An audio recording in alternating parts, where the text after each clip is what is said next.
ನಮ್ಮ ನ್ಯೂಸ್ ವಿಶೇಷ ಕಾರ್ಯಕ್ರಮಕ್ಕೆ ಸ್ವಾಗತ. ನಾನು ಸೋನಿಕಾ ಕುಲಾಲ್. ಎಲ್ಲರಿಗೂ ತಿಳಿದಿರೋ ಹಾಗೆ ಸೆಪ್ಟೆಂಬರ್ 7ರಂದು ಚಂದ್ರಗ್ರಹಣ. ಚಂದ್ರಗ್ರಹಣ ಅಂದ್ರೆ ಏನು, ಚಂದ್ರಗ್ರಹಣದ ಪ್ರಭಾವ 12 ರಾಶಿಗೆ ಹೇಗಿರುತ್ತೆ, ಇವೆಲ್ಲ ವಿಷಯಗಳನ್ನು ತಿಳಿಸಿಕೊಡ್ಲಿಕ್ಕೆ ಇವತ್ತು ನಮ್ಮ ಜೊತೆಗಿದ್ದಾರೆ ಅನಿಲ್ ಪಂಡಿತ್ ಅವರು. ಸರ್, ಕಾರ್ಯಕ್ರಮಕ್ಕೆ ಸ್ವಾಗತ. ನಮಸ್ತೆ ಸರ್. ಚಂದ್ರಗ್ರಹಣ ಅಂದ್ರೆ ಏನು? ಅಜ್ಞಾನತಿಮಿರಂಧಸ್ಯ ಜ್ಞಾನಾಂಜನ ಶಲಾಕಾಯ ಚಕ್ಷುರ್ಮೀಲಿಮಿತೆ ಏನೇ ತಸ್ಮೈ ಶ್ರೀ ಗುರುವೇ ನಮಃ. ಪ್ರಣಮ್ಯ ಶಿರಸಾ ದೇವಂ ಗೌರೀಪುತ್ರ ವಿನಾಯಕಂ ಭಕ್ತವಾಸಸ್ಮರಣತ್ಯಾಯುಷ್ಕಾಮಾರ್ಥ ಸಿದ್ಧೈ. ವೀಕ್ಷಕರಿಗೆ ವಂದನೆಗಳು. ಚಂದ್ರಗ್ರಹಣ ಅಂದರೆ ನಭೋಮಂಡಲದಲ್ಲಿ ಭೂಮಿ ಮತ್ತು ಸೂರ್ಯನ ಮಧ್ಯೆ, ಚಂದ್ರ ಮತ್ತು ಸೂರ್ಯನ ಮಧ್ಯೆ ಭೂಮಿ ಬಂದಾಗ ಚಂದ್ರಗ್ರಹಣವಾಗ್ತದೆ. ಚಂದ್ರಗ್ರಹಣ ಶಾಸ್ತ್ರದಲ್ಲಿ ಬೇರೆ ರೀತಿಯಲ್ಲಿದೆ. ಯಾವ ರೀತಿ ಅಂತ ಹೇಳಿದ್ರೆ, ಸಮುದ್ರ ಮಥನ ಕಾಲದಲ್ಲಿ ಅಮೃತಕ್ಕೋಸ್ಕರ ದಾನವರು ಮತ್ತು ದೇವತೆಗಳು ಮಧ್ಯದಲ್ಲಿ ಸಮುದ್ರ ಮಥನ ಮಾಡಿ ಅದರಲ್ಲಿ ಉತ್ಪತ್ತಿಯಾದ ಅಮೃತವನ್ನು ಪಾನ ಮಾಡಲಿಕ್ಕೆ ಆತುರರಾದಿದ್ದಾಗ ದೇವತೆಗಳು ಒಂದು ಭಾಗದಲ್ಲಿ ಮತ್ತು ದಾನವರು ಒಂದು ಭಾಗದಲ್ಲಿದ್ದರು. ಮಹಾವಿಷ್ಣು ಮೋಹಿನಿ ರೂಪದಲ್ಲಿ ಬಂದು ದೇವತೆಗಳಿಗೆ ಅಮೃತವನ್ನು, ದಾನವರಿಗೆ ಸುರವನ್ನು ಕೊಡುತ್ತಿದ್ರು.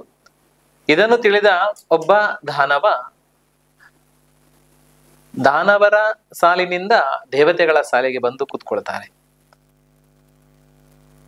ಅಮೃತವನ್ನು ಪಾನ ಮಾಡಬೇಕಾದ್ರೆ ಸೂರ್ಯ ಮತ್ತು ಚಂದ್ರರು ಹೇಳ್ತಾರೆ, ಅವ ದಾನವ ಅಮೃತವನ್ನು ಸ್ವೀಕಾರ ಮಾಡ್ತಿದ್ದಾನಂತ. ಅದನ್ನು ತಿಳಿದ ಮಹಾವಿಷ್ಣು ತನ್ನ ಚಕ್ರದಿಂದ ಅವರ ರುಂಡ ಮತ್ತು ಮುಂಡವನ್ನು ಭೇದನ ಮಾಡ್ತಾನೆ. ಆ ರುಂಡ ಮತ್ತು ಮುಂಡಗಳೇ ರಾಹು ಕೇತುಗಳೆಂದು ಶಾಸ್ತ್ರದಲ್ಲಿ ಹೇಳಲ್ಪಟ್ಟಿದೆ. ಈ ರಾಹುಕೇತುಗಳು ಕೋಪದಿಂದ ಹೇಳ್ತಾರೆ ಸೂರ್ಯ ಮತ್ತು ಚಂದ್ರನಿಗೆ, ನಿಮ್ಮನ್ನು ನಾನು ತಿನ್ನದೆ ಬಿಡುವುದಿಲ್ಲ ಅಂತ. ಅದೇ ಪ್ರಕಾರ ಶಾಸ್ತ್ರದಲ್ಲಿ ಹೇಳಿರುವಂತೆ ಈ ಗ್ರಹಣಗಳು ಕೆಲವೊಂದು ಸಂವತ್ಸರಗಳಿಗೆ ಕೆಲವು ಬಾರಿ ಹೆಚ್ಚು ಬರ್ತದೆ. ಹಾಗೆ ಈ ವರ್ಷ ಸೆಪ್ಟೆಂಬರ್ 7ನೇ ತಾರೀಕು ಚಂದ್ರಗ್ರಹಣ ನಡೀಲಿಕ್ಕಿದೆ. ಈ ಚಂದ್ರಗ್ರಹಣ ಕುಂಭರಾಶಿಯಲ್ಲಿ ನಡೆಯುವಂಥದ್ದು. ಪೂರ್ವಭಾದ್ರ ನಕ್ಷತ್ರ ಕುಂಭರಾಶಿಯಲ್ಲಿ ಚಂದ್ರನಿಗೆ ರಾಹುಗಣ ನಡೀಲಿಕ್ಕಿದೆ. ಸರ್, ಈಗ ನೀವು ಚಂದ್ರಗ್ರಹಣ ಅಂದ್ರೆ ಏನಂತ ತಿಳಿಸಿಕೊಟ್ರಿ. ಈ ವರ್ಷದ ಚಂದ್ರಗ್ರಹಣದ ವಿಶೇಷತೆ ಏನು? ಗ್ರಹಣಗಳು ಅಂದ್ರೆ ಪ್ರತಿ ಸಲ ವಿಶೇಷತೆಗಳಿರ್ತದೆ. ಅದ್ಯಾವ ರೀತಿ ಅಂತ ಹೇಳಿದ್ರೆ, ಗ್ರಹಣ ನಂತರ ಒಂದಷ್ಟು ದೋಷಗಳು, ಗ್ರಹಣ ಪೂರ್ವದಲ್ಲಿ ಒಂದಷ್ಟು ದೋಷಗಳು ಭೂಮಿಯಲ್ಲಿ ನಡೀತದೆ. ಹೇಗೆ ಅಂತ ಹೇಳಿದ್ರೆ, ಚಂದ್ರೋದಯಕ್ಕೆ ಅಂಬುದಿ ಹೆಚ್ಚುವುದಯ್ಯ, ಚಂದ್ರ ಕುಂದೇ ಕುಂದುವುದಯ್ಯ. ಅಂದ್ರೆ ಹುಣ್ಣಿಮೆಗೆ ಸಮುದ್ರ ಹೆಚ್ಚಾಗ್ತದೆ, ಅಮಾವಾಸ್ಯೆಗೆ ಸಮುದ್ರ ಕೆಳಗೆ ಇಳಿಯುತ್ತದೆ. ಅದಕ್ಕೋಸ್ಕರ ನಮ್ಮ ತುಳುನಾಡಿನಲ್ಲಿ ಹೇಳ್ತಾರೆ, ಸಮುದ್ರ ಸ್ನಾನವನ್ನು ಯಾವತ್ತು ಅಮಾವಾಸ್ಯೆ ಕಾಲದಲ್ಲೇ ಮಾಡಬೇಕು ಅಂತ. ಆ ರೀತಿ ಈ ಭೂಮಿಯ ಮೇಲೆ ಆ ವಿಕಿರಣಗಳು ಬಿದ್ದಾಗ ಒಂದಷ್ಟು ಶುಭ ಅಶುಭ ಫಲಗಳು ಜಾಸ್ತಿ ಆಗ್ತದೆ. ಹೆಚ್ಚಾಗಿ ಅಶುಭ ಫಲಗಳೇ ಜಾಸ್ತಿ ಆಗ್ತದೆ. ಯಾವ ರೀತಿ ಅಂತ ಹೇಳಿದ್ರೆ, ಅದರ ಪರಿಣಾಮ ಈ ಹಿಂದೆ ಒಂದು ಸಲ 4-5 ಗ್ರಹಣಗಳು ಬಂದ ನಂತರ ಭಾರತದಲ್ಲಿ ಕೊರೋನಾ ತರ ದೊಡ್ಡ ವ್ಯಾಧಿಗಳು ಬಂದು, ಮಾರಕ ರೋಗಗಳು ಬಂದು ಒಂದಷ್ಟು ಪ್ರಾಣಹಾನಿಯಾಗಿ ಹೋಗಿದೆ. ಅದೇ ಪ್ರಕಾರ ಈ ಗ್ರಹಣದಲ್ಲೂ ನಮಗೊಂದಷ್ಟು ಲೋಪದೋಷಗಳು ಬರ್ತದೆ. ಯಾವ ರೀತಿ ಅಂತ ಹೇಳಿದ್ರೆ, ಚಂದ್ರ ಮನಸ್ಕಾರಕ, ಆ ಚಂದ್ರನಿಂದ ಬರುವಂತ ದೋಷಗಳು ಅಂದ್ರೆ ಮನಸ್ಸಿಗೆ ರೋಗಗಳು ಬರ್ತದೆ. ಶೀತ ಕಫ ಸಂಬಂಧ ವ್ಯಾಧಿಗಳು ವೃದ್ಧಿ ಆಗ್ತದೆ. ಈ ರೋಗಗಳು ಇನ್ನಷ್ಟು ಪರಿಣಾಮಕಾರಿಯಾಗಿ ದೇಶದಲ್ಲಿ ಮಾತ್ರ ಅಲ್ಲ, ಎಲ್ಲಾ ಕಡೆ ಎಲ್ಲೆಲ್ಲ ಚಂದ್ರಗ್ರಹಣಗಳ ಪ್ರಭಾವ ಇರ್ತದೆ ಅಲ್ಲೆಲ್ಲ ಇವುಗಳ ಪರಿಣಾಮ ಬೀಳ್ತದೆ. ಸರ್, ಈಗ ಬಹುತೇಕರಿಗೆ ಒಂದು ಗೊಂದಲ ಇರುತ್ತೆ, ಸ್ಪರ್ಶ ಮತ್ತು ಮೋಕ್ಷ ಕಾಲ ಯಾವಾಗ ಅಂತ. ಗ್ರಹಣದ್ದು ಸರಿಯಾದ ಕಾಲ ಯಾವುದು? ಗ್ರಹಣ ಸ್ಪರ್ಶ ನಮ್ಮ ಈ ಊರಿಗೆ ಸಂಬಂಧಪಟ್ಟ ರೀತಿಯಲ್ಲಿ ರಾತ್ರಿ 9:57 ಅಂದ್ರೆ 7ನೇ ತಾರೀಕು ರಾತ್ರಿ 9:57 ಈ ಗ್ರಹಣ ಸ್ಪರ್ಶವಾಗ್ತದೆ. ಈ ಗ್ರಹಣ ಅಂತ್ಯ ಅಂತ ಹೇಳಿದ್ರೆ 1:27 ಅಂದ್ರೆ ಆ ದಿನ ರಾತ್ರಿ ಅಂದ್ರೆ 8ನೇ ತಾರೀಕು ಬರ್ತದೆ. ಅದು 7ನೇ ತಾರೀಕು ರಾತ್ರಿ 1:57 ಗ್ರಹಣ ಮೋಕ್ಷವಾಗ್ತದೆ.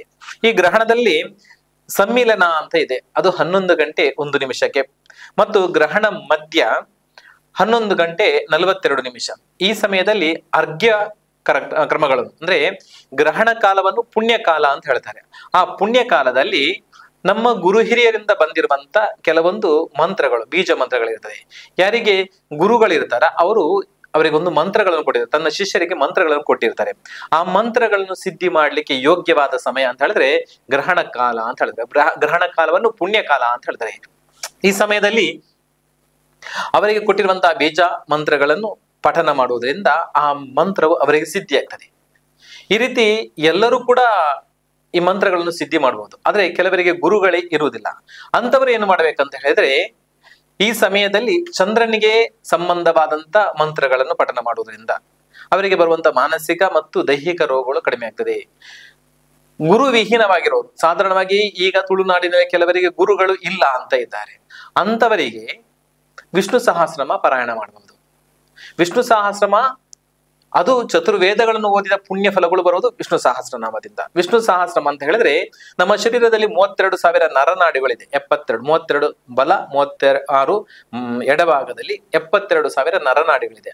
ಆ ನರನಾಡಿಗಳ ಎಲ್ಲಾ ಕ್ರಿಯೆಗಳು, ಚಲನೆಗಳು ಆಗಬೇಕಾದ್ರೆ ವಿಷ್ಣು ಸಹಸ್ರನಾಮ ಎಲ್ಲರೂ ಪಠನ ಮಾಡ್ಬೇಕಾಗ್ತದೆ. ಆದ್ರೆ ಪಾರ್ವತಿ ಕೇಳ್ತಾಳೆ ಶಿವನ ಹತ್ರ, ಕೇನೋಪಾಯೇನ ಲಘುನ ವಿಷ್ಣು ಸಹಸ್ರನಾಮಕಂ ಪಠಿತೆ ಪಂಡಿತಂ ಸ್ತೋತ್ರಮೇಚ್ಛಮ್ಯಹಂ ಪ್ರಭು. ಅಂದ್ರೆ ಕಲಿತವರೆಲ್ಲ ವಿಷ್ಣು ಸಹಸ್ರನಾಮ ಹೇಳಬಹುದು, ಆದ್ರೆ ಕಲಿಯದವರು ಏನ್ ಮಾಡ್ಬೇಕು ಅಂದ್ರೆ ಅದನ್ನು ಪಠಿಸ್ಲಿಕ್ಕೆ ಬರದವರು ಏನು ಮಾಡ್ಬೇಕು. ಆ ಕಾಲದಲ್ಲಿ ಶಿವನೇ ಹೇಳಿದಾನೆ, ಶ್ರೀರಾಮ ರಾಮೇತಿ ರಮಾ ರಾಮೇ ಮನೋರಮೆ ಸಹಸ್ರನಾಮ ತತ್ತುಲ್ಯಂ ರಾಮನಾಮ ವರಾನನೆ.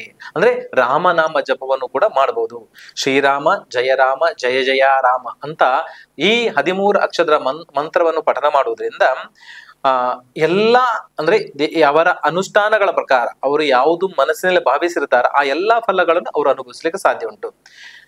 ರಾಮ ಅಂದ್ರೆ ಅಡವಿಯೊಳು ಅನ್ಯರನ್ನು ಸಂಹರಿಸುತ್ತಿರೆ ನಿನ್ನ ನಾಮದಳೆರಡಕ್ಷರವ ಬಣ್ಣಿಸುತ್ತ ಧನ್ಯನಾದನು ಮುನಿಕುಲದೆ ಸಂಪನ್ನನಾದನು ನೀನೊಲಿದ ಬಳಿಕೆನ್ನು ಪಾತಕ ಉಂಟೆ ಅಂತ ಕನಕದಾಸರು ಹರಿಭಕ್ತಿ ಸಾರಿದಲ್ಲಿ ಹೇಳಿದ್ದಾರೆ. ಅದು ಯಾವ ರೀತಿ ಅಂತ ಹೇಳಿದ್ರೆ, ಕಾಡಿನಲ್ಲಿ ಯಾರ್ಯಾರ ತಲೆ ಕಡಿತಿದ್ದಂತ ಒಬ್ಬ ವ್ಯಕ್ತಿ ರತ್ನಾಕರನೆಂಬ ಕಟುಕ ಸತ್ತ ಸನ್ಯಾಸಿಗಳ ಯೋಗದಿಂದ ಬದಲಾವಣೆ ಆಗ್ತಾನೆ. ರಾಮ ಎಂಬ ಅಕ್ಷರ ಬರದವ ಮರ ಮರ ಅಂತ ಜಪ ಮಾಡಿ ರಾಮನಾಮ ಜಪಗಳನ್ನು ಸಿದ್ಧಿಸಿ ಅವನು ಮಹಾನ್ ಸನ್ಯಾಸಿ ಆಗ್ತಾನೆ, ವಾಲ್ಮೀಕಿಯಾಗಿ ಪರಿವರ್ತನೆ ಆಗ್ತಾನೆ, ರಾಮಾಯಣವನ್ನೇ ಬರೆಯುವಂತ ವ್ಯಕ್ತಿಯಾಗಿ ಪರಿವರ್ತನೆ ಆಗ್ತಾನೆ. ಅಂತ ಯೋಗಗಳು ಬರು ರಾಮನಾಮದಿಂದ. ಹಾಗೆ ಸ್ಪರ್ಶ 9:57 ಅದರ ಮಧ್ಯಕಾಲ ಅಂತ ಹೇಳಿದ್ರೆ 11:42. ಉನ್ಮಿಲನ ಆಗುವುದು 12:23. ಅನಂತರ ಅದರ ಗ್ರಹಣಾಂತ್ಯ 1:27 ನಮಗೆಲ್ಲ ಗೋಚರಕ್ಕೆ ಸಿಗ್ತದೆ. ಸರಿಸುಮಾರು 3:30 ಕಾಲ ಈ ಗ್ರಹಣ ಇರ್ತದೆ. ಸರ್, ಈಗ ಸ್ಪರ್ಶ ಮತ್ತು ಮೋಕ್ಷ ಕಾಲ ಹೇಳಿಕೊಟ್ರಿ. ಈಗ ಆ ಟೈಮಲ್ಲಿ ಅನುಸರಿಸಬೇಕಾದ ಕ್ರಮಗಳೇನು? ಗ್ರಹಣ ಕಾಲೇ ಶಯನ, ಮೈಥುನ, ಭೋಜನ, ಪ್ರಯಾಣ ಇದು ನಿಷಿದ್ಧ ಅಂತ ಹೇಳಿದ್ದಾರೆ. ಅಂದ್ರೆ ಆ ಸಮಯದಲ್ಲಿ ಯಾರು ಮಲಗಬಾರದು. ಗ್ರಹಣ ಸ್ಪರ್ಶದಿಂದ ಗ್ರಹಣ ಅಂತ್ಯದವರೆಗೂ ಗ್ರಹಣವನ್ನು ಯಾರು ಮೊದಲು ವೀಕ್ಷಣೆ ಮಾಡ್ತಾರೋ ಅವರು ಅಂತ್ಯದವರೆಗೂ ನೋಡ್ಲೇಬೇಕು ಎಂಬುದು ಹಿಂದಿನವರ ಶಾಸ್ತ್ರ. ಅಂದ್ರೆ ಅದು ಗ್ರಹಗಳಿಗೆ ಹಿಡಿದಂತ ಚಾರ ದೋಷಗಳು, ಅದು ನಮಗೂ ಹಿಡಿತದೆ ಅಂತ ಹಿಂದಿನವರು ಹೇಳ್ತಿದ್ರು. ಅದರಿಂದ ಗ್ರಹಣ ಸ್ಪರ್ಶವಾದಾಗ ನಾವು ನೋಡಿದ್ರೆ ಗ್ರಹಣ ಅಂತ್ಯವರೆಗೂ ಕೂತ್ಕೊಳ್ಬೇಕು.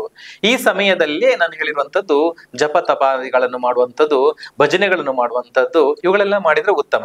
ಹಿಂದೆ ಕೆಲವರು ಈ ಗುರು ದೀಕ್ಷೆ ಪಡ್ಕೊಂಡವರು ನದಿ ತೀರದಲ್ಲಿಯೋ ಅಥವಾ ಗೋಶಾಲೆಗಳಲ್ಲಿಯೋ ಅಥವಾ ಪೂಜಾ ಮಂದಿರಗಳಲ್ಲಿಯೋ ಕುತ್ಕೊಂಡು ಜಪಗಳನ್ನು ಅನುಷ್ಠಾನ ಮಾಡ್ತಿದ್ರು. ಆ ರೀತಿ ಜಪ ಅನುಷ್ಠಾನ ಮಾಡ್ಲಿಕ್ಕೆ ಯೋಗ್ಯವಾದ ಸಮಯ ಆ ಜಪ ಯಾವುದು ಗ್ರಹಣ ಕಾಲ ಅಂತ ಹೇಳ್ಬೋದು. ಸರ್, ಚಂದ್ರಗ್ರಹಣದ ಪ್ರಭಾವ 12 ರಾಶಿಗಳ ಮೇಲೆ ಹೇಗಿರುತ್ತೆ? ಯಾವ ರಾಶಿ ನಕ್ಷತ್ರಕ್ಕೆ ಶುಭ ಅಶುಭ ಅಂತ ತಿಳಿಸ್ಕೊಡ್ಬೋದಾ? ಸಾಮಾನ್ಯವಾಗಿ ಈ ಗ್ರಹಣ ಅಂದ್ರೆ 12 ರಾಶಿಗೂ ತೊಂದರೆಗಳು ಬರ್ತದೆ. ಅದರಲ್ಲಿ ಪ್ರಧಾನವಾಗಿ ನಮ್ಗೆ ದೋಷಪ್ರದವಾಗಿ ಕಂಡು ಬರುವಂತದ್ದು ಕುಂಭರಾಶಿಯಲ್ಲಿ ಗ್ರಹಣ ಹೇಳಿತದೆ. ಪೂರ್ವಭಾದ್ರ ನಕ್ಷತ್ರ, ಪೂರ್ವಭಾದ್ರ ನಕ್ಷತ್ರ ಕುಂಭ ಮತ್ತು ಮೀನದಲ್ಲಿರುತ್ತ, ಕುಂಭ ಮತ್ತು ಮೀನಕ್ಕೂ ಮತ್ತು ಚಂದ್ರನ ರಾಶಿ ಕರ್ಕಾಟಕವಾಗಿರುತ್ತ ಕರ್ಕಾಟಕ ರಾಶಿಗೂ ಮತ್ತು ವೃಶ್ಚಿಕ ರಾಶಿಗೂ ಮತ್ತು ಕನ್ಯಾ ರಾಶಿಗೂ ತೊಂದರೆಗಳು ಬರ್ತದೆ. ಹಾಗಂತ ಎಲ್ಲಾ ರಾಶಿಗಳು ತೊಂದರೆ ಬಂದ್ರು ಮೇಷ, ವೃಷಭ, ಮಿಥುನಕ್ಕೆ ಸ್ವಲ್ಪ ಮಿಶ್ರ ಅಂದ್ರೆ ಶುಭ ಫಲಗಳನ್ನು ಕೊಡ್ತದೆ. ಈ ರೀತಿ ಗ್ರಹಣ ಕಾಲದಲ್ಲಿ ದೋಷಗಳು ಬೇರೆ ಬೇರೆಯಲ್ಲಿ ಇರ್ತದೆ. ಆದ್ರೆ ಮಾನಸಿಕವಾಗಿ ಜಾಸ್ತಿ ತೊಂದರೆಗಳನ್ನು ಕೊಡುವಂಥದ್ದು ಪ್ರಧಾನವಾಗಿ ಕುಂಭರಾಶಿಗೆ ಮತ್ತು ಮೀನರಾಶಿಗೆ, ವೃಶ್ಚಿಕ ಮತ್ತು ಕರ್ಕಾಟಕ ರಾಶಿಯವರಿಗೆ ಸ್ವಲ್ಪ ಜಾಸ್ತಿ ಇರ್ತದೆ. ಸರ್, ಈ ಸಮಯದಲ್ಲಿ ಅನುಸರಿಸಬೇಕಾದ ಕ್ರಮಗಳೇನು? ಗ್ರಹಣ ಕಾಲದಲ್ಲಿ ಗರ್ಭಿಣಿ ಸ್ತ್ರೀಯರು ಸರಿಸುಮಾರು 6 ತಿಂಗಳ ನಂತರ ಅವರು ಗರ್ಭಿಣಿಯಾಗಿರ್ತಾರೆ, ತುಂಬು ಗರ್ಭಿಣಿ ಅಂತ ಹೇಳ್ತಾರೆ. ಅಂತವರು ಗ್ರಹಣ ಕಾಲದಲ್ಲಿ ಹೊರಗೆ ಸಂಚಾರ ಮಾಡಬಾರ್ದು, ಅಂದ್ರೆ ಗ್ರಹಣವನ್ನು ನೋಡಬಾರ್ದು.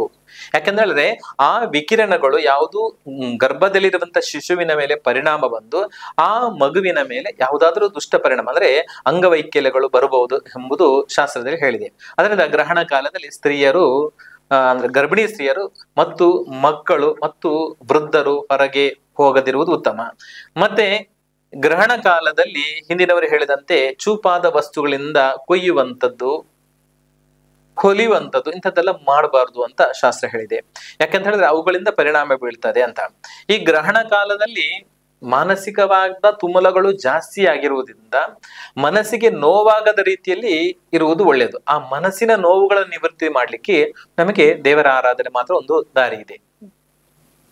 ಸರ್, ಚಂದ್ರಗ್ರಹಣದಿಂದ ಆರೋಗ್ಯದ ಮೇಲೆ ಏನಾದ್ರೂ ಪರಿಣಾಮ ಬೀರುತ್ತಾ? ಖಂಡಿತ. ಚಂದ್ರಗ್ರಹಣ ಅಂದ್ರೆ ಮನಸ್ಕಾರಕ, ಚಂದ್ರ ಮನಸ್ಕಾರಕ ಅಂತ ಹೇಳಿದಾನೆ. ಚಂದ್ರನಿಂದ ಬರುವಂತ ವ್ಯಾಧಿಗಳಿರ್ತದೆ. ಅದು ಯಾವ ರೀತಿ ಅಂತ ಹೇಳಿದ್ರೆ ನರಗಳಿಗೆ ಬರುವಂತದ್ದು ಮತ್ತು ಕಫ ಸಂಬಂಧವಾಗಿರುವಂತ ವ್ಯಾಧಿಗಳು. ಅಂದ್ರೆ ನೀರು, ದೇಹದಲ್ಲಿರುವ ನೀರಿನ ಏರಿಳಿತಗಳಿಂದ ರೋಗಗಳು ವೃದ್ಧಿ ಆಗ್ತದೆ. ಅದು BP-ಗಳು ಹೈ ಲೋಗಳಾಗಬಹುದು, ಅಥವಾ ಕಫ ಸಂಬಂಧ ವ್ಯಾಧಿಗಳು ಬರ್ಬೋದು, ಅಥವಾ ಸ್ಟ್ರೋಕ್ ಆಗುವಂಥದ್ದು. ಇಂಥವುಗಳೆಲ್ಲ ರೋಗಗಳು ಜಾಸ್ತಿ ಪರಿಣಾಮಕಾರಿ ತೊಂದರೆಗಳನ್ನು ಕೊಡ್ತದೆ ಅಂತ ಹೇಳ್ಬೋದು. ಸರ್, ಚಂದ್ರಗ್ರಹಣದಂದು ಇತರ ದಿನಗಳಿಗೆ ಹೋಲಿಸಿದ್ರೆ ಚಂದ್ರಗ್ರಹಣದಂದು ಅನುಸರಿಸಬೇಕಾದ ಆಹಾರ ಕ್ರಮಗಳೇನು? ಚಂದ್ರಗ್ರಹಣದಂದು ಅದೇ ಹೇಳಿದ ಪ್ರಕಾರ ಆಹಾರ ನಿಷಿದ್ಧ, ಭೋಜನ ನಿಷಿದ್ಧ ಅಂತ. 7ನೇ ತಾರೀಕು ಗ್ರಹಣ ಇರುವುದರಿಂದ ಅದಕ್ಕೆ 9 ಗಂಟೆಗಳ ಕಾಲ ಪೂರ್ವದಲ್ಲಿ ಆಹಾರ ನಿಷಿದ್ಧ ಮಾಡಬೇಕು ಎಂಬುದು ಶಾಸ್ತ್ರದಲ್ಲಿ ಹೇಳಿದೆ. ಸರಿಸುಮಾರು ಮಧ್ಯಾಹ್ನ 12:30 ನಂತರ ಸಾಧಾರಣವಾಗಿ ಯಾರು ಊಟ ಮಾಡುವಂತಿಲ್ಲ, ಆಹಾರಗಳನ್ನು ಸೇವಿಸುವಂತಿಲ್ಲ. ಹಾಗೆ ರೋಗಿಗಳು, ಅಶಕ್ತರು ಮತ್ತು ಮಕ್ಕಳಿಗೆ ಮತ್ತು ಗರ್ಭಿಣಿ ಸ್ತ್ರೀಯರಿಗೆ ಸೂರ್ಯ ಅಸ್ತದವರೆಗೂ ಆಹಾರ ಸ್ವೀಕಾರ ಮಾಡಬಹುದು. ಅಂದ್ರೆ 6:30 ಗಂಟೆಗೆ ಸೂರ್ಯ ಅಸ್ತ ಆಗ್ತದೆ, ಅದಕ್ಕಿಂತ ಮುಂಚಿತವಾಗಿ ಆಹಾರ ತಗೊಳ್ಬಹುದು.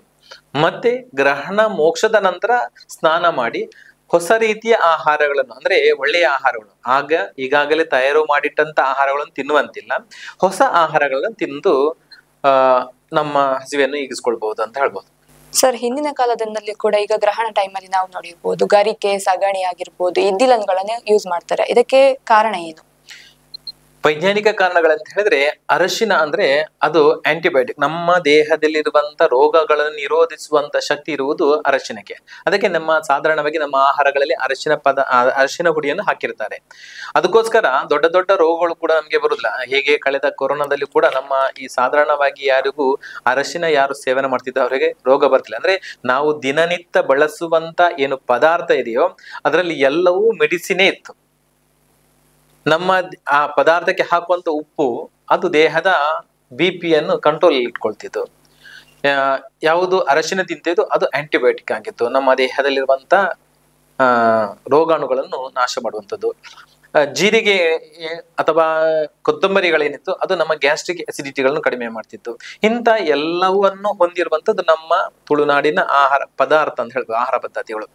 ಹೀಗೆ ಈ ಅರಶಿನ ಅಥವಾ ಇದ್ದಿಲಲ್ಲಿ ಪ್ರಧಾನವಾಗಿ ಯಾವ ಯಾಗದಲ್ಲಿ ದೇವರಿಗೆ ತರ್ಪಣ ಕೊಟ್ಟಂತ ಇದ್ದಿಲಿದೆಯೋ ಆ ಇದ್ದಿಲನ್ನು ಇಟ್ಟರೆ ಅದರಲ್ಲಿ ವಿಶೇಷವಾದ ರೇಡಿಯೇಷನ್ಸ್ಗಳು ಇರುತ್ತದೆ. ಅದಕ್ಕೋಸ್ಕರ ಅದನ್ನ ಇಡ್ತಿದ್ರು. ಗರಿಕೆ ಮತ್ತು ದರ್ಬೆ ಇವುಗಳು ಅವುಗಳಿಂದ ಗ್ರಹಣದಿಂದ ಬರುವಂತ ವಿಕಿರಣಗಳನ್ನು ತಡೆಯುವಂತ ಶಕ್ತಿ ಅದಕ್ಕಿದೆ. ಅದಕ್ಕೋಸ್ಕರ ಗ್ರಹಣ ಕಾಲದಲ್ಲಿ ಇದ್ದಿಲು ಮತ್ತು ಸೆಗಣಿಯಲ್ಲಂದ್ರೆ ಆಮ್ಲಜನಕ ಯಾವತ್ತೂ ಇರ್ತದೆ. ಅದು ಕೂಡ ನಾವೀಗೇನು ಹೇಳ್ತಿದ್ದೇವೆ ಕಾಟು ದನ ಅಂತ, ಆದ್ರೆ ನಮ್ಮ ಮಲೆನಾಡು ಗಿಡ್ಡ ಆ ದನದ ಮಾತ್ರ ಸೆಗಣಿಯನ್ನು ನಾವು ಇಡ್ಬೋದು. ಈಗ ಬರುವಂತ ಜರ್ಸಿ ದನಗಳಿಂದ ಉತ್ಪತ್ತಿಯಾಗುವಂತ ಸೆಗಣಿಯಲ್ಲಿ ಅಂತ ರೇಡಿಯೇಷನ್ಸ್ಗಳು ಯಾವುದು ಇರುವುದಿಲ್ಲ. ಅದರಿಂದ ದೇಶೀಯ ತಳಿಯ ದನಗಳ ಗೋಮಯವನ್ನು ತಂದು ಆಹಾರ ಪದಾರ್ಥ ಅಂದ್ರೆ ಯಾವುದು ಶೇಖರಿಸಿಡಬಹುದಂತ ಆಹಾರಗಳು ಯಾವುದಂದ್ರೆ ಉಪ್ಪಿನಕಾಯಿ ಇರ್ಲಿ, ಮೊಸರಿರ್ಲಿ, ತುಪ್ಪ ಇರ್ಲಿ, ಜೇನು ಇರ್ಲಿ, ಇಂಥವುಗಳು ನಾವು ದಿನ ಬದಲಾವಣೆ ಮಾಡುವಂಥದ್ದಲ್ಲ. ಆ ಆಹಾರಗಳ ಮೇಲೆ ಅದನ್ನು ಇಟ್ಟಿರ್ಬೇಕು. ಮತ್ತೆ ಆಗ ತಾನೇ ತಯಾರು ಮಾಡಿದಂತ ಅಂದ್ರೆ ಅನ್ನ ಪದಾರ್ಥಗಳನ್ನೆಲ್ಲ ಗ್ರಹಣ ಮುಂಚಿತವಾಗಿ ಖಾಲಿ ಮಾಡಬೇಕು. ನಂತರ ಗ್ರಹಣ ನಂತರ ಹೊಸ ಪದಾರ್ಥಗಳನ್ನೇ ಬೇಯಿಸಿ ನಾವು ತಿನ್ನಬೇಕು. ಈ ಅರಶಿನ, ಗೋಮಯ, ಗರಿಕೆ ಮತ್ತು ದರ್ಬೆಗಳು ಗ್ರಹಣದಲ್ಲಿ ಬರುವಂತ ವಿಕಿರಣಗಳನ್ನು ಓಡಿಸುವಂತ ಶಕ್ತಿ ಅದಕ್ಕಿದೆ, ಅದಕ್ಕೋಸ್ಕರ ಅವುಗಳನ್ನ ಇಡ್ತಿದ್ರು. ಸರ್, ನೀವು ಈಗಾಗಲೇ ಯಾವ ರಾಶಿಗಳಿಗೆ ಶುಭ ಅಶುಭಗಳನ್ನು ತಿಳಿಸಿಕೊಟ್ರಿ, ಮತ್ತೆ ಅದಕ್ಕೆ ಪರಿಹಾರ ಕ್ರಮಗಳೇನು?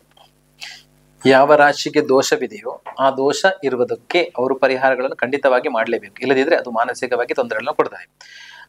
ಸಾಧಾರಣವಾಗಿ ಚಂದ್ರನನ್ನು ಭತ್ತದಿಂದ ಮತ್ತು ರಾಹುವನ್ನು ಉದ್ದಿನಿಂದ ನೋಡ್ಕೊಳ್ತಾರೆ. ಅಂದ್ರೆ ಧಾನ್ಯಗಳು ಆ ರೀತಿ ಇರ್ತದೆ.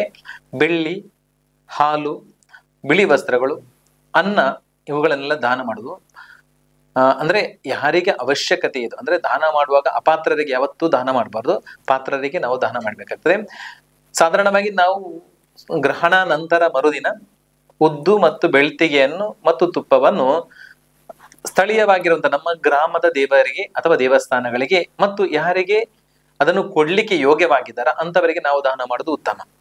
ಇದರಿಂದಾಗಿ ಆ ಗ್ರಹಗಳಿಂದ ಬರುವಂತ ಕೆಟ್ಟ ದೋಷಗಳು ನಿವೃತ್ತಿ ಆಗ್ತದೆ. ಗ್ರಹಣ ಕಾಲಕ್ಕಿಂತ ಮುಂಚಿತವಾಗಿ ನಾವು ಸಂಕಲ್ಪ ಮಾಡಿಕೊಂಡು ಅಕ್ಕಿ ಮತ್ತು ಉದ್ದನ್ನು ಇಟ್ಟುಕೊಂಡು ನಾವು ಇಂಥ ಕ್ಷೇತ್ರಗಳಿಗೆ ಸಮರ್ಪಣೆ ಮಾಡ್ತೇವೆ ಎಂಬ ಪ್ರಾರ್ಥನೆಗಳನ್ನು ಮಾಡಿಕೊಂಡು ಗ್ರಹಣ ಕಾಲದಲ್ಲಿ ನಾವು ಭಗವಂತನ ಸ್ಮರಣೆ ಮಾಡಿಕೊಂಡು, ಅಂದ್ರೆ ಗ್ರಹಣ ಅನುಷ್ಠಾನ ಯಾವ ರೀತಿ ಮಾಡ್ಬೇಕಂತ ಹೇಳಿದ್ರೆ ದೇವರ ಜೊತೆ ಅನುಸಂಧಾನ ಮಾಡ್ಕೊಳ್ಬೇಕಾಗ್ತದೆ.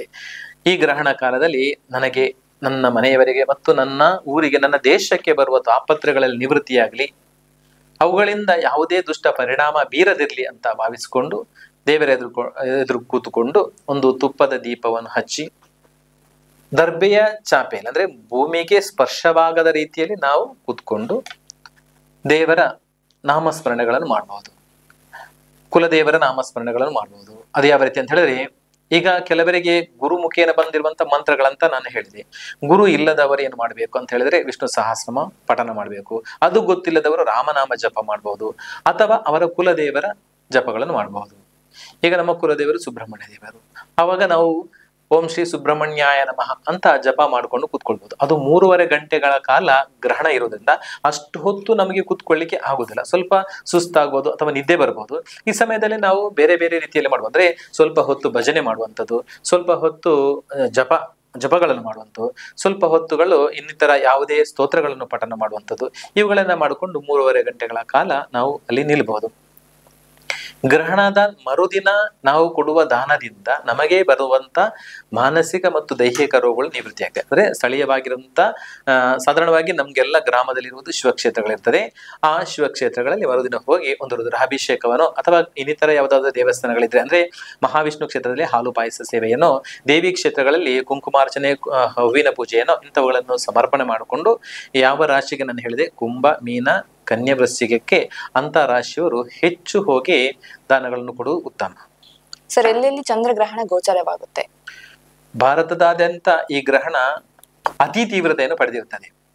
ಹಾಗಂತ ನಮ್ಮ ಭಾರತಕ್ಕೆ ಸಮೀಪದಲ್ಲಿರುವ ನೇಪಾಳದಲ್ಲೂ, ಶ್ರೀಲಂಕಾದಲ್ಲೂ, ಈ ಕಡೆಯಿಂದ ಆಫ್ರಿಕಾದಲ್ಲೂ, ಈ ಆಸ್ಟ್ರೇಲಿಯಾದಲ್ಲೂ ಈ ಗ್ರಹಣಗಳು ಗೋಚರಕ್ಕೆ ಸಿಗ್ತದೆ. ಆದ್ರೆ ಪ್ರಭಾವ ಜಾಸ್ತಿ ಭಾರತಕ್ಕೆ ಇದೆ. ಸರ್, ಕೊನೆಯದಾಗಿ ವೀಕ್ಷಕರಿಗೆ ಏನಾದ್ರೂ ಹೇಳೋದಾದ್ರೆ? ಖಂಡಿತ. ಸನಾತನ ಹಿಂದೂ ಧರ್ಮದಲ್ಲಿ ಎಲ್ಲಾ ಕಾರ್ಯಗಳನ್ನು ವೈದಿಕ ಕಾರ್ಯ ರೂಪದಲ್ಲಿ ತಗೊಳ್ತೇವೆ. ಶುಭ ಮತ್ತು ಅಶುಭ ಎಲ್ಲವನ್ನೂ ನಾವು ಒಳ್ಳೆಯ ರೀತಿಯಲ್ಲಿ ಆಚರಣೆ ಮಾಡಬೇಕು. ಯಾವುದೇ ಹಬ್ಬ ಹರಿದಿನಗಳನ್ನು ಕೂಡ ನಾವು ಯಾವ ರೀತಿ ಆಚರಣೆ ಮಾಡ್ತೇವೆ ಅದೇ ಪ್ರಕಾರ ಗ್ರಹಣಗಳನ್ನು ಕೂಡ ಆಚರಣೆ ಮಾಡ್ಲಿಕ್ಕೆ ಇರ್ತದೆ. ಗ್ರಹಣ ಕಾಲದಲ್ಲಿ ಪೌರ್ಣಮಿ ತಿಥಿ ಬರುವುದು ಈ ವರ್ಷ ಭಾದ್ರಪದ ಶುಕ್ಲ ಪಕ್ಷದ ಪೌರ್ಣಮಿ ತಿಥಿ ಎಂದು ಬಂದಿದೆ. ಆ ಪೌರ್ಣಮಿ ತಿಥಿಯಂದು ಕೆಲವು ಶ್ರಾದ್ದಗಳನ್ನು ಮಾಡ್ಲಿಕ್ಕೆ ಇರ್ತದೆ. ಆ ಶ್ರಾದ್ದಗಳನ್ನು ಗ್ರಹಣ ಕಾಲದಲ್ಲಿ ಮಾಡುವಂತಿಲ್ಲ. ಆ ಶ್ರಾದ್ದವನ್ನು ಮರುದಿನ ಮಾಡಬಹುದು. ಅಂದ್ರೆ ಭಾನುವಾರ ಗ್ರಹಣ ಇದೆ, ಮರುದಿನ ಸೋಮವಾರ ದಿನ ಅದರ ಗ್ರಹಣ ಶ್ರಾದ್ದವನ್ನು ಮಾಡಬಹುದು. ನಂತರ ಈ ಗ್ರಹಣ ಹಬ್ಬದ ರೀತಿಯಲ್ಲಿ, ಅಂದ್ರೆ ಹಬ್ಬಗಳಲ್ಲಿ ಶುಭ ಕಾರ್ಯಗಳನ್ನೋದೇ ಉತ್ಸಾಹ ಭರಿತವಾಗಿ ಮಾಡ್ತೇವೆ. ಇದರಲ್ಲಿ ಸ್ವಲ್ಪ ಮೌನವಾಗಿ ಮಾಡಬೇಕು. ಅಂದ್ರೆ ಈ ದಿವಸ ನಾವು ಮಾತುಗಳನ್ನು ಕಡಿಮೆ ಮಾತಾಡಬೇಕು, ಒಳ್ಳೆಯದನ್ನೇ ಮಾತಾಡಬೇಕು, ಕೋಪ ಬರದ ರೀತಿಯಲ್ಲಿ, ಅಂದ್ರೆ ಮನಸ್ಸಿಗೆ ತೊಂದರೆಗಳು ಬರದ ರೀತಿಯಲ್ಲಿ ಮಾಡುವುದು, ಇಂಥವುಗಳನ್ನ ಮಾಡುವುದು ಉತ್ತಮ. ಗ್ರಹಣ ಕಾಲದಲ್ಲಿ ಗೋಶಾಲೆ ಅಂದ್ರೆ ಗೋವಿನ ಹತ್ರ ನಾವಿದ್ರೆ ಯಾವುದೇ ಕೆಟ್ಟ ವಿಕಿರಣಗಳು ನಮ್ಮ ದೇಹಕ್ಕೆ ಸ್ಪರ್ಶವಾಗುವುದಿಲ್ಲ. ಅದಕ್ಕೋಸ್ಕರ ಗೋಶಾಲೆಗಳಲ್ಲಿ ಹೆಚ್ಚಿನ ಪೂಜೆ ಭಜನೆಗಳನ್ನೆಲ್ಲ ಮಾಡ್ತಾರೆ. ಅದೇ ಪ್ರಕಾರ ಗ್ರಹಣ ಅಂದ್ರೆ ಗ್ರಹಣ ಪೂರ್ವದಲ್ಲಿ ನಾವು ಸ್ನಾನಾದಿಗಳನ್ನು ಮಾಡಬೇಕು. ಸ್ನಾನ ಮಾಡಿ ದೇವರ ಎದುರು, ನಮ್ಮ ಮನೆಯಲ್ಲಿರುವಂಥ ದೇವರ ಎದುರು ತುಪ್ಪದ ದೀಪವನ್ನು ಹಚ್ಚಿ ಆ ದರ್ಬೆಯ ಚಾಪೆಯನ್ನು ಹಾಕಿ ಜಪಗಳನ್ನು ಮಾಡಬೇಕು. ಅನಂತರ ಗ್ರಹಣ ನಂತರ ಪುನಃ ಸ್ನಾನ ಮಾಡಬೇಕಾಗ್ತದೆ. ಪುನಃ ಸ್ನಾನ ಮಾಡಿ ಇವುಗಳನ್ನೆಲ್ಲ ಶುದ್ಧಿಗೊಳಿಸಿ, ಅಂದರೆ ಪಂಚಗವ್ಯಗಳನ್ನು ಪ್ರೋಕ್ಷಣೆ ಮಾಡಿಕೊಂಡು ಶುದ್ಧಿಗೊಳಿಸಿ ನೂತನವಾದ ಆಹಾರಗಳನ್ನು ಬೇಯಿಸಿ ತಿನ್ನಬೇಕಾಗ್ತದೆ. ಗ್ರಹಣದಲ್ಲಿ ಚಂದ್ರನಿಗೆ ಗ್ರಹಣ ಇರೋದ್ರಿಂದ ಚಂದ್ರನ ಮಂತ್ರಗಳನ್ನು ಪಠನ ಮಾಡೋದ್ರಿಂದ ಮನಸ್ಸಿಗೆ ನೆಮ್ಮದಿಗಳು ಸಿಗ್ತದೆ. ಅದ್ಯಾವ ರೀತಿ ಅಂತ ಹೇಳಿದ್ರೆ, ಉದಾಹರಣೆಗೆ ಚಂದ್ರನ ಬೀಜಾಕ್ಷರ ಮಂತ್ರ ಓಂ ಶ್ರಾಂ ಶ್ರೀಂ ಶ್ರೌಂ ಸಹ ಚಂದ್ರಾಯ ನಮಃ, ಓಂ ಶ್ರಾಂ ಶ್ರೀಂ ಶ್ರೌಂ ಸಹ ಚಂದ್ರಾಯ ನಮಃ, ಈ ಮಂತ್ರಗಳನ್ನು ಪಠನ ಮಾಡಬಹುದು.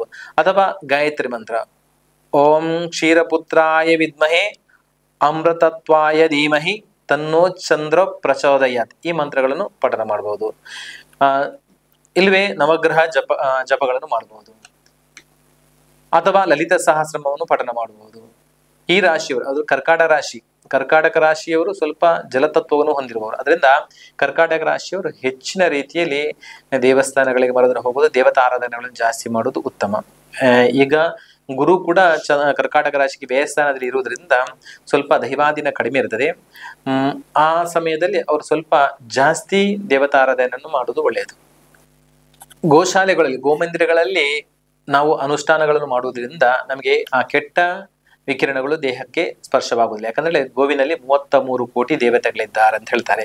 ಆ 33 ಕೋಟಿ ದೇವತೆಗಳಂದ್ರೆ ಏಕಾದಶ ರುದ್ರಂ ದ್ವಾದಶ ಆದಿತ್ಯರು, ಏಕಾದಶ ರುದ್ರಂ, ದ್ವಾದಶ ಆದಿತ್ಯರು, ಅಷ್ಟವಸುಗಳು ಮತ್ತು ಅಶ್ವಿನಿ ದೇವತೆಗಳು, ಹೀಗೆ 33 ವಿಧದ ದೇವತೆಗಳಿದ್ದಾರೆ.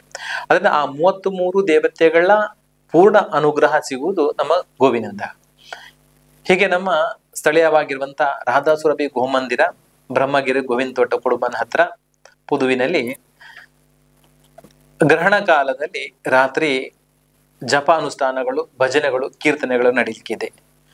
ಯಾರಿಗೆಲ್ಲ ಇದರ ವ್ಯವಸ್ಥೆಗಳ ಅವಶ್ಯಕತೆ ಇದೆಯೋ ಅವರು ಖಂಡಿತವಾಗಿ ಅಲ್ಲಿ ಕೂಡ ಬಂದು ಆ ಕಾರ್ಯಕ್ರಮದಲ್ಲಿ ಪಾಲ್ಗೊಳ್ಬಹುದು. ಗ್ರಹಣ ನಂತರ 3 ತಿಂಗಳ ಕಾಲ ಅದರ ಪ್ರಭಾವಗಳಿರ್ತದೆ. ಅದರಿಂದ ಆ 3 ತಿಂಗಳ ಕಾಲ ಸ್ವಲ್ಪ ಜಾಗೃತೆಯಲ್ಲಿ ಇರೋದು ಒಳ್ಳೆಯದು. ಪೂರ್ವಭಾದ್ರ ನಕ್ಷತ್ರ ಮತ್ತು ಶತಾಭಿಷದ ಪ್ರಾರಂಭ, ಅಂದ್ರೆ ಪೂರ್ವಭಾದ್ರದ ಅಂತ್ಯದಲ್ಲಿ ಮತ್ತು ಶತಾಭಿಷದ ಪ್ರಾರಂಭದಲ್ಲಿ ಗ್ರಹಣವಾಗುವುದರಿಂದ ಆ 2 ನಕ್ಷತ್ರವರಿಗೆ ತುಂಬಾ ತಾಪತ್ರಯಗಳು ಬರ್ತದೆ. ಸ್ವಲ್ಪ ಶ್ರದ್ಧಿಸ್ಬೇಕು. ಗ್ರಹಣ ಕಾಲ, ಪರ್ವಕಾಲ ಅಂತ ಹೇಳಿದ್ರೆ ಅದು ಪುಣ್ಯಕಾಲ. ಈ ಪುಣ್ಯಕಾಲದಲ್ಲಿ ದೇವತಾರಾಧನೆ ಮಾಡೋದ್ರಿಂದ, ಮಂತ್ರಗಳನ್ನು ಸಿದ್ಧಿಸುವಂತ ಕ್ರಮಗಳನ್ನು ಮಾಡೋದ್ರಿಂದ ಖಂಡಿತ ಅವರಿಗೆ ಯಶಸ್ಸಾಗ್ತದೆ. ಬೀಜ ಮಂತ್ರಗಳು ಅಂತ ಇರ್ತದೆ, ಆ ಬೀಜ ಮಂತ್ರಗಳನ್ನು ನಾವು ಸಿದ್ಧಿಸ್ಲಿಕ್ಕೆ ಅದು ಯೋಗ್ಯವಾದ ಪುಣ್ಯಕಾಲ. ಗ್ರಹಣ ಸಮಯದಲ್ಲಿ ಅಪಾರ ವಿದ್ಯೆ, ತಂತ್ರವಿದ್ಯೆ ಇವುಗಳನ್ನೆಲ್ಲ ಕೆಲವು ಕಡೆ ಮಾಡ್ತಾರೆ. ಕೆಲವೊಂದು ದೇವರುಗಳನ್ನು ಮನಸ್ಸಿನಲ್ಲಿ ಆರಾಧನೆ ಮಾಡಿಕೊಂಡು, ಇದು ಮಾನಸಿಕ ಪೂಜೆ ಉತ್ತಮ. ಅಂದ್ರೆ ಗ್ರಹಣ ಕಾಲದಲ್ಲಿ ಹೋಮಗಳನ್ಗಿಂತ ಜಾಸ್ತಿ ಮಾನಸಿಕ ಪೂಜೆ ಜಾಸ್ತಿ ಮಾಡ್ತಾರೆ. ಮನಸ್ಸಿನಲ್ಲಿ ಆ ದೇವತೆಗಳನ್ನು ನೆನೆಸಿಕೊಂಡು ಒಬ್ಬ ಗುರುವಿನ ಮುಖಾಂತರ ಪಡೆದಂತ ಮೂಲ ಮಂತ್ರಗಳನ್ನು ಪಠನ ಮಾಡ್ತಾ ಆ ದಿನ ಅನುಷ್ಠಾನಗಳನ್ನು ಮಾಡೋದ್ರಿಂದ ಉತ್ತಮವಾದ ಫಲಗಳನ್ನು, ಅಂದ್ರೆ ಆ ಮಂತ್ರ ಅವರ ಸಿದ್ಧಿಯಾಗಿ, ಆ ದೇವತೆ ಕೂಡ ಅವರಿಗೆ ಸಿದ್ಧಿಯಾಗಿ ಅವರ ಎಲ್ಲಾ ಭಾವಿ ಭವಿಷ್ಯದಲ್ಲಿ ಒಳ್ಳೆಯದನ್ನು ಮಾಡ್ಲಿಕ್ಕೆ ಅವರಿಂದ ಸಾಧ್ಯವಾಗಿರ್ತದೆ. ಅಂದ್ರೆ ಯಾವುದು ಮಾಡುದಿದ್ರು ಅದು ಒಳ್ಳೆಯ ಕಾರ್ಯಗಳಿಗೆ ಮಾಡಿದ್ರೆ ಉತ್ತಮವಾಗಿರ್ತದೆ. ಚಂದ್ರಗ್ರಹಣದಿಂದ ರೋಗಗಳು ವೃದ್ಧಿಯಾಗ್ತದೆ. ಅದು ಯಾವ ರೀತಿ ಅಂತ ಹೇಳಿದ್ರೆ, ಹಳೆಯ ರೋಗಗಳು ಜಾಸ್ತಿ ಆಗ್ತದೆ. ಅಂದ್ರೆ ಈಗಾಗಲೇ ಇರುವಂತ ರೋಗ ವೃದ್ಧಿಯಾಗ್ತದೆ ಮತ್ತು ಕಫ ಸಂಬಂಧವಾದಂತ ವ್ಯಾಧಿಗಳು ವೃದ್ಧಿಯಾಗ್ತದೆ. ನರಗಳಿಗೆ ಸಂಬಂಧವಾದಂತ ವ್ಯಾಧಿಗಳು ವೃದ್ಧಿಯಾಗ್ತದೆ. ಮನಸ್ಕಾರಕನಾಗಿರುವುದರಿಂದ ಮನಸ್ಸಿಗೆ ಬರುವಂತ ವ್ಯಾಧಿಗಳೆಲ್ಲ ವೃದ್ಧಿಯಾಗುವಂತ ಸಮಯ. ಅದರಿಂದ ಚಂದ್ರನಿಗೆ ಯೋಗ್ಯವಾದ ರೀತಿಯಲ್ಲಿ, ಅಂದ್ರೆ ಚಂದ್ರನ ಗ್ರಹಣಗಳು ಬಂದಾಗ ಚಂದ್ರನಿಂದ ನಮಗೆ ತೊಂದರೆ ಬರಬಾರದು ಅಂತ ಚಂದ್ರನ ಗಾಯತ್ರಿ ಮಂತ್ರಗಳನ್ನೆಲ್ಲ ಪಠನ ಮಾಡಿ ಆ ದಿನ ದೇವತಾ ಆರಾಧನೆಗಳನ್ನು ಜಾಸ್ತಿ ಮಾಡೋದು ಉತ್ತಮ. ಗ್ರಹಣ ಕಾಲದಲ್ಲಿ ಭೋಜನ ನಿಷಿದ್ಧ. ಯಾಕಂತ ಹೇಳಿದ್ರೆ ಆ ಸಮಯದಲ್ಲಿ ನಮ್ಮ ದೇಹದ ಒಳಗಿರುವಂತ ಅಂಗಗಳಿಗೆ ಪಚನ ಮಾಡುವಾಗ ಆ ಯಾವ ವಿಕಿರಣಗಳಿದೆ ಅವುಗಳ ಪ್ರಭಾವ ಆಹಾರದ ಮೇಲೆ ಬೀಳ್ತದೆ. ಅದು ಮನಸ್ಸಿಗೆ ತೊಂದರೆಗಳನ್ನು ಕೊಡ್ತದೆ. ಅದರಿಂದ ಆ ಕಾಲದಲ್ಲಿ ಉಪವಾಸ ಇರುವುದು ಉತ್ತಮ. ಎಲ್ಲದಕ್ಕೂ ಲಂಘನಂ ಪರಮ ಔಷಧ ಅಂತ ಹೇಳಿದ್ರೆ, ಎಲ್ಲಾ ರೋಗಗಳಿಗೆ ಒಂದು ಮದ್ದು ಅಂತ ಹೇಳಿದ್ರೆ ಉಪವಾಸವಾಗಿರುವುದು ಅತ್ಯುತ್ತಮ. ಸಾಧಾರಣವಾಗಿ ಸೂರ್ಯಗ್ರಹಣವನ್ನು ನೋಡುವಂತಿಲ್ಲ, ಬರಿಗಣ್ಣಿನಲ್ಲಿ ನೋಡಬಾರ್ದು. ಆದ್ರೆ ಚಂದ್ರಗ್ರಹಣವನ್ನು ನೋಡ್ಬೋದು.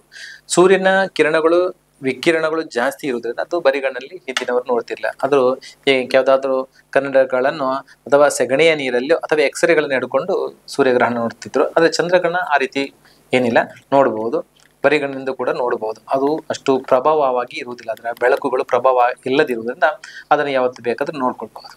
ಆದ್ರೆ ಸ್ಪರ್ಶ ಕಾಲದಲ್ಲಿ ನೋಡಿದವರು ಅಂತ್ಯಕಾಲದವರೆಗೂ ನೋಡಬೇಕು. ಅಂದ್ರೆ ಗ್ರಹಣ ಸ್ಪರ್ಶವಾದಾಗ ಅದರ ಕೊನೆಗೆ ಗ್ರಹಣ ಮೋಕ್ಷವಾಗುವುದನ್ನು ಖಂಡಿತವಾಗಿ ಎಲ್ಲರೂ ನೋಡ್ಬೇಕಾಗ್ತದೆ.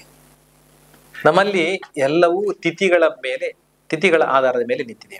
ಯಾವುದೇ ಹಬ್ಬಗಳು ತಿಥಿಗಳ ಆಧಾರದ ಮೇಲೆ ನಿಂತಿದೆ. 16 ತಿಥಿಗಳು ಅಂದ್ರೆ ಪಾಡ್ಯ, ಬಿದಿಗೆ, ತದಿಗೆ, ಚೌತಿ, ಪಂಚಮಿ, ಷಷ್ಠಿ, ಸಪ್ತಮಿ, ಅಷ್ಟಮಿ, ನವಮಿ, ದಶಮಿ, ಏಕಾದಶಿ, ದ್ವಾದಶಿ, ತ್ರಯೋದಶಿ, ಚತುರ್ದಶಿ, ಪೌರ್ಣಮಿ ಮತ್ತು ಅಮಾವಾಸ್ಯೆ. ಹೀಗೆ 16 ತಿಥಿಗಳಿದೆ.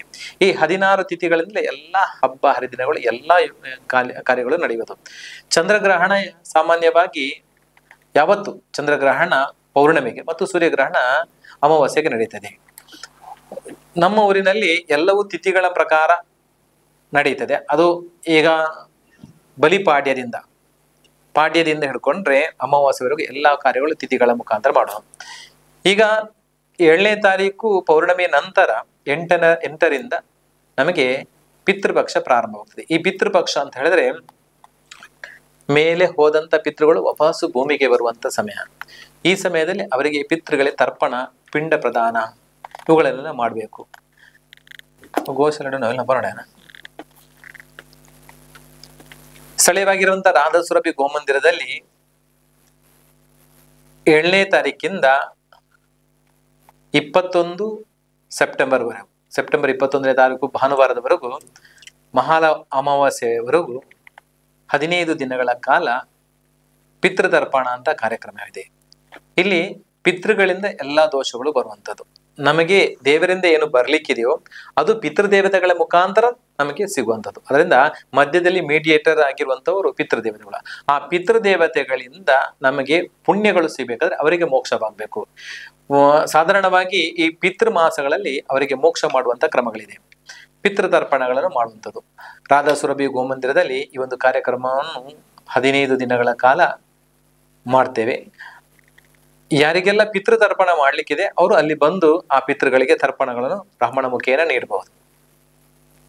ಗ್ರಹಣ ಕಾಲದಲ್ಲಿ ಶ್ರೀಮನ್ನಾರಾಯಣ ಕೃಷ್ಣಾವತಾರದಲ್ಲಿ ಬಂದಾಗ ಬ್ರಜವಾಸಿಗಳಿಗೆ ಧಾರ್ಮಿಕವಾದ ವಿಷಯಗಳನ್ನ ಹೇಳ್ತಿದ್ದಂತೆ, ದೇವರ ಕಥೆಗಳನ್ನು, ದೇವರ ವಿಷಯಗಳನ್ನ ಹೇಳ್ತಿದ್ದಂತೆ, ಯಾವ ರೀತಿ ಬದುಕಬೇಕು ಅಂತ. ಭಗವಂತ ಶ್ರೀಕೃಷ್ಣನಿಂದಲೇ ಎಲ್ಲವೂ ಇರುವಂಥದ್ದು. ಭಗವದ್ಗೀತೆ ಬಂದಿರೋದು ಭಗವಂತನ ಉವಾಚ, ಭಗವಂತ ಹೇಳಿರುವಂಥದ್ದು. ಅಲ್ಲಿ ಭಗವಂತ ಹೇಳಿದ್ದಾನೆ, ಉದ್ಧರೇದ್ ಆತ್ಮಾನ ವಸತಿ ಆತ್ಮಾವ ಆತ್ಮವ ಬಂಧುರಾತ್ಮವ ರಿಪುರಾತ್ಮವ. ನಮ್ಮ ಮನಸ್ಸಿನೊಳಗೆ ನಮ್ಮ ಶತ್ರು ಮತ್ತು ನಮ್ಮ ಮಿತ್ರನಿದ್ದಾನೆ. ನಮ್ಮನ್ನು ನಾವೇ ಉದ್ಧರಿಸಿಕೊಳ್ಬೇಕು. ನಮ್ಮನ್ನು ನಾವೇ ಉದ್ಧರಿಸಿಕೊಳ್ಬೇಕಾದರೆ ಯಾವ ರೀತಿ? ಎಲ್ಲವೂ ಭಗವಂತನಿಂದ ನಡೆಯುವಂಥದ್ದು. ಅದರಿಂದ ಭಗವಂತನ ಮೇಲೆ ಅತೀವವಾದ ಪ್ರೀತಿ ಇರಬೇಕು. ಯಾಕೆಂತ ಹೇಳಿದ್ರೆ ಇಲ್ಲಿ ಇವತ್ತು ನಾವು ತಿನ್ನುವಂತ ಆಹಾರಗಳೇನಿದೆಯೋ ಆ ಆಹಾರಗಳು ದೇಹದೊಳಗೆ ಪಚನವಾಗಿ ರಕ್ತವಾಗಿ ಪರಿವರ್ತನೆ ಮಾಡ್ಲಿಕ್ಕೆ ಭಗವಂತನಿಂದ ಮಾತ್ರ ಸಾಧ್ಯ ಇದೆ. ನಮ್ಮ ಎಲ್ಲಾ ಅಂಗಗಳಿಗೂ ಒಂದೊಂದು ಅಧಿದೇವತೆಗಳಿದ್ದಾರೆ. ಕಣ್ಣಿಗೊಂದು ದೇವತೆ, ಮೂಗಿಗೊಂದು ದೇವತೆ, ಬಾಯಿಗೊಂದು ದೇವತೆ, ಕಿವಿಗೊಂದು, ಎಲ್ಲಾ ಅಧಿದೇವತೆಗಳಿದ್ದಾರೆ. ಅದನ್ನ ನಾವು ಈಗ ಹೇಳಿದ್ರೆ ಯಾರು ನಂಬುದಿಲ್ಲ. ಆದ್ರೆ ಕಣ್ಣಿನ ಡಾಕ್ಟರ್ ಇದ್ದಾರೆ ಅಂತ ಹೇಳಿದ್ರೆ ಎಲ್ಲರೂ ನಂಬ್ತಾರೆ. ಮೂಗಿನ ಡಾಕ್ಟರ್ ಇದ್ದಾರೆ ಅಂತ ಹೇಳಿದ್ರೆ ಎಲ್ಲರೂ ನಂಬ್ಕೊಳ್ತಾರೆ. ಅದೇ ಪ್ರಕಾರ ಎಲ್ಲ ಅಧಿದೇವತೆಗಳು ಒಂದು ದಿನ ಸೇರಿ ನಾನು ಮೇಲು ಅಂತ ಹೇಳ್ಬೇಕಾದ್ರೆ ಶ್ರೀಮನ್ ನಾರಾಯಣ ದೇವರು ಬಂದು ಹೇಳಿದ್ರಂತೆ, ಎಲ್ಲರಿಗಿಂತ ಮಿಗಿಲಾಗಿರುವಂಥದ್ದು ಹನುಮಂತ ಅಂತ. ಅವಾಗ ದೇವತೆಗಳಿದ್ರಂತೆ ನಾವೇನು ಕಡಿಮೆ ಇದೆಯೋ ಅಂತ. ಅವಾಗ ಶ್ರೀಮನ್ ನಾರಾಯಣ ದೇವರು ಹೇಳಿದ್ರಂತೆ, ಕಣ್ಣಿಲ್ಲದವನು ಕೂಡ ಬದುಕಬಹುದು, ಕಿವಿ ಕೇಳದವನು ಕೂಡ ಬದುಕಬಹುದು, ಮಾತನಾಡ್ಲಿಕ್ಕೆ ಬರದವನು ಕೂಡ ಬದುಕಬಹುದು, ಕೈಕಾಲು ಇಲ್ಲದವನು ಬದುಕಬಹುದು. ಆದ್ರೆ ಪ್ರಾಣ ಇಲ್ಲದವನು ಬದುಕಲಿಕ್ಕೆ ಸಾಧ್ಯ ಇಲ್ಲ. ಅದರಿಂದ ಪ್ರಾಣದ ಅಧಿಪತಿ ಮುಖ್ಯವಾಗಿ ಬೇಕಾದದ್ದು ಮುಖ್ಯ ಪ್ರಾಣ. ಆ ಮುಖ್ಯ ಪ್ರಾಣದ ಅಧಿಪತಿಯಾಗಿರುವಂಥದ್ದು ಆಂಜನೇಯ ದೇವರು. ಆ ಆಂಜನೇಯ ದೇವರು ನಮ್ಮ ದೇಹದೊಳಗಿದ್ದಾನೆ. ಎಲ್ಲವನ್ನು ವಾಯು ಮುಖಾಂತರ ಎಲ್ಲವನ್ನು ಸಮತೋಲನದಲ್ಲಿ ಇಟ್ಕೊಂಡಿದ್ದಾನೆ. ಅದು ಯಾವ ರೀತಿ ಅಂತ ಹೇಳಿದ್ರೆ, ನಾವು ತಿನ್ನುವಂತ ಆಹಾರ ಒಳಗೆ ಹೋಗ್ಬೇಕಾದ್ರೂ ಗಾಳಿ ಬೇಕು. ಅದರ ವಾಯುಪುತ್ರ ದೇಹದೊಳಗಿದ್ದಾನೆ. ನಾವು ದಿನ ಮೊಬೈಲನ್ನು ಚಾರ್ಜ್ ಮಾಡುವ ತರ ನಮ್ಮ ದೇಹವನ್ನು ಅಂದ್ರೆ ನಮ್ಮನ್ನು ನಾವು ಚಾರ್ಜ್ ಮಾಡಬೇಕಾದ್ರೆ ನಿತ್ಯ ಅನುಷ್ಠಾನಗಳನ್ನು ಖಂಡಿತ ಮಾಡಬೇಕಾಗ್ತದೆ. ಆ ನಿತ್ಯ ಅನುಷ್ಠಾನಗಳು ಯಾವ ರೀತಿ ಅಂತ ಹೇಳಿದ್ರೆ, ಅವರವರಿಗೆ ಬಿಟ್ಟಂತೆ, ಅವರವರ ಸಂಕಲ್ಪಕ್ಕೆ ಕಂಡಂತೆ ಭಗವಂತನಿದ್ದಾನೆ. ಯದ್ಭಾವಂ ತದ್ಭವತಿ. ಅವರ ಮನಸ್ಸಿಗೆ ಕಂಡಂತ ರೀತಿಯಲ್ಲಿ ಭಗವಂತನು. ಯಾರು ಬೇಕಾದ್ರೂ ಯಾವ ರೀತಿಯಲ್ಲಿರುವಂತ ದೇವರನ್ನು ಉಪಾಸನೆ ಮಾಡಬಹುದು. ದೇವರು ಮಾತ್ರ ಒಬ್ಬನಿದ್ದಾನೆ. ಆಕಾಶ ಪೀತಂ ತೋಯಂ ಎದಗಚ್ಚಾತಿ ಸಾಗರಂ ಸರ್ವದೇವ ನಮಸ್ಕರಂ ಕೇಶವಂ ಪ್ರತಿಗಚ್ಚತಿ. ಆಕಾಶದಿಂದ ಬಿದ್ದ ನೀರು ಕೊನೆಗೆ ಹೇಗೆ ಸಮುದ್ರವನ್ನು ಸೇರ್ತದೋ ಅದೇ ಪ್ರಕಾರ ಎಲ್ಲವನ್ನು ಭಗವಂತ ಅಂದ್ರೆ ಕೃಷ್ಣ ಅರ್ಪಣ ದೇವರು ಸ್ವೀಕಾರ ಮಾಡ್ತಾನಂತ.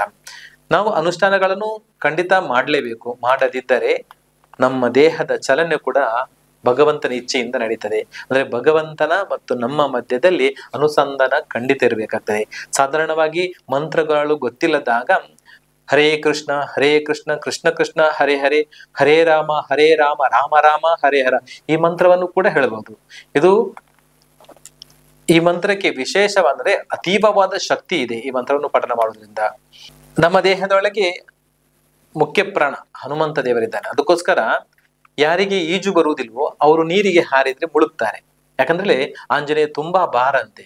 ಅವನ 1000 ಗಂಡು ಆನೆಯ ಬಲ ಇರುವಂತ ಭೀಮನಿಗೆ ಅವನೊಂದು ಬಾಲದ ಒಂದು ಕೂದಲನ್ನು ಕೂಡ ಅಲ್ಲಾಡಿಸ್ಲಿಕ್ಕೆ ಆಗುದಿಲ್ಲ. ಆಂಜನೇಯನ ಒಂದು ಕೂದಲನ್ನು ಕೂಡ ಅಲ್ಲಾಡಿಸ್ಲಿಕ್ಕೆ ಆಗುದಿಲ್ಲ.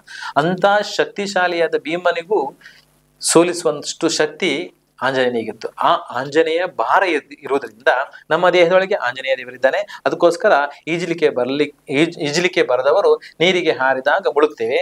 ಅದೇ ದೇಹವು ನೀರು ಕುಡಿದ ನಂತರ ದೇಹವು ನೀರಲ್ಲಿ ತೇಲ್ತಾ ಇರ್ತದೆ. ಅಂದ್ರೆ ಅಲ್ಲಿ ಹನುಮಂತ ಹಾರಿ ಹೋಗಿರ್ತಾನೆ, ಆವಾಗ ಅದು ತೇಲ್ತಾ ಇರ್ತದೆ. ಅದರಿಂದ ನಾವು ನಮ್ಮ ದೇಹದೊಳಗಿರುವಂತ ಎಲ್ಲ ಅಂಗಗಳು ನಿತ್ಯವಾಗಿ ಅದು ಚಟುವಟಿಕೆಯಲ್ಲಿ ಇರಬೇಕಾದ್ರೆ ಅದಕ್ಕೆ ಮುಖ್ಯ ಕಾರಣವಾಗಿರುವಂತ ಭಗವಂತನ ಆರಾಧನೆ ಖಂಡಿತ ನಾವು ಮಾಡಲೇಬೇಕು. ಸನಾತನ ಹಿಂದೂ ಧರ್ಮದಲ್ಲಿ ಅದನ್ನು ಹಿಂದಿನಿಂದ ಹೇಳಿಕೊಟ್ಟಿದ್ದಾರೆ.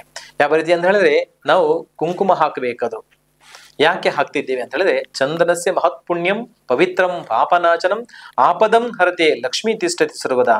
ಅಂದ್ರೆ ಪ್ರಸಾದ ಹಾಕುವುದಕ್ಕೆ ಮಹತ್ ಪುಣ್ಯ ಬೇಕು. ಅದು ಹಾಕಿದ ಕೂಡಲೇ ಎಲ್ಲವೂ ಪುಣ್ಯ ಪ್ರಾಪ್ತಿ ಆಗ್ತದೆ.